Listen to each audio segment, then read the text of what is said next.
বান্দাটা কবর জিয়ারতের উদ্দেশ্যে যখন কবর পারে দাঁড়ায়, হঠাৎ করে তাকায় দেখে ওই কবরের মধ্য থেকে মাওলা পাকের কোরআনের তেলাওয়াতের আওয়াজ। আপনারা যেমন আমি না বলতে সুবহানাল্লাহ বলেছেন, ওই বান্দাটার জবান দিয়ে আমার অনিচ্ছা সত্ত্বে ওই তেলাওয়াতের আওয়াজ শোনার পর সুবহানাল্লাহর আওয়াজ বের হয়ে যায়। এমনি ভাবে আল্লাহ পাক তার শিক্ষা দেওয়ার জন্য কবরের মুর্দার জবানটা খুলে দেয়। কবরের মুর্দা এবার ডাক দেয়া কয়, দুনিয়ার প্রতি ভাই আমার, কে তুমি এই জায়গায় সুবহানাল্লাহর আওয়াজ দিয়েছো? সুবহানাল্লাহর আওয়াজ আওয়াজ প্রতীক ডাক দেয়া কয়, কবরওয়ালা ভাই আমার, কে তুমি কবরের মধ্যে কোরআনের তেলাওয়াতের আওয়াজ দিতেছো? আওয়াজ কবরের মধ্যে থাকবে মরা মানুষ, মুর্দানাস, যাদের কথা বলার শক্তি থাকে না, তোমার জবান থেকে কেমনে তেলাওয়াতের আওয়াজ হয়? আল্লাহর বান্দা কবরওয়ালা ডাক দিয়া বলে, দুনিয়ার প্রতীক ভাই আমার, দুনিয়ায় আল্লাহ পাক ঘোষণা করে দিয়েছে, উদউনি আস্তাজিব লাকুম, এ বান্দা তোমরা আমি আল্লাহকে ডাকো, আমি আল্লাহ তোমাদের ডাকে সাড়া দিব। আলামি মুস্তাগফিরিন ফাগফির লাহু, ভোর রাত্রে আমার আল্লাহ প্রথম আসমানে আইসা বান্দারে ডাকতে থাকে, বান্দা আয় আয় আয় আয়, তার কি প্রয়োজন আমি আল্লাহর কাছে বল, আমি আল্লাহ তো দেওয়ার জন্য প্রস্তুত, আমি আল্লাহকে বল, আমি আল্লাহকে চা। আল্লাহ বলেন, মুজিবু দাওয়াতাদ দাঈ ইযা দাআন, বান্দা যখনই আমাকে ডাকবা তখনই আমি তোমার ডাকে সাড়া দিব, যা চাইবা আমি আল্লাহ তোমাকে তাই দান করব।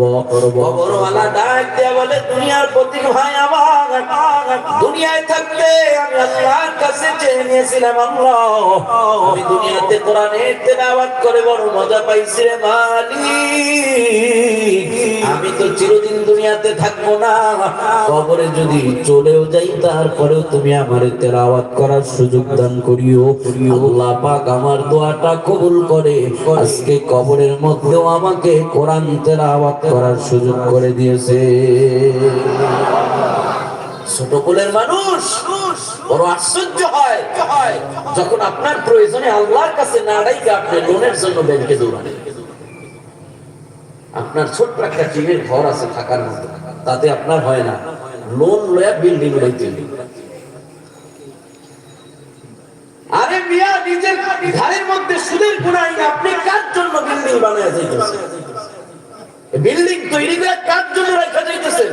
নিজের জাহান্নামের আসামি বানাইয়া।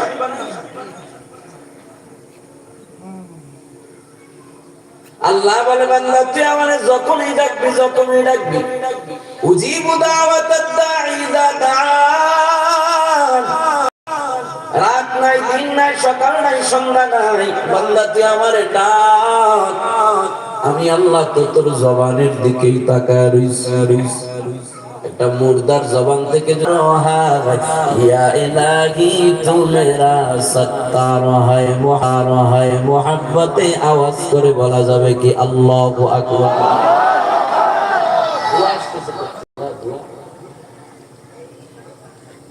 আল্লাহর বান্দা কবরওয়ালা ডাক দিয়া বলে, দুনিয়ার প্রতীক ভাই আমার, দুনিয়াতে আল্লাহ পাক আমার দোয়া কবুল করে আমাকে কবরের মধ্যে তেলাওয়াত করার সুযোগ করে দিয়েছে, এই জন্য আমি কবরের মধ্যে বসে বসে কোরআনের তেলাওয়াত করতেছি। দুনিয়ার প্রতীক এবার ডাক দিয়া বলে, কবরওয়ালা ভাই আমার, কতদিন পর্যন্ত তুমি এই জায়গায় কোরআনের তেলাওয়াত করতেছো? কবরওয়ালা ডাক দিয়া বলে, দুনিয়ার প্রতীক কতদিন নয়, কতদিন নয়, বছরের পর বছর ধরে আমি এই জায়গায় কোরআনের তেলাওয়াত করতেছি।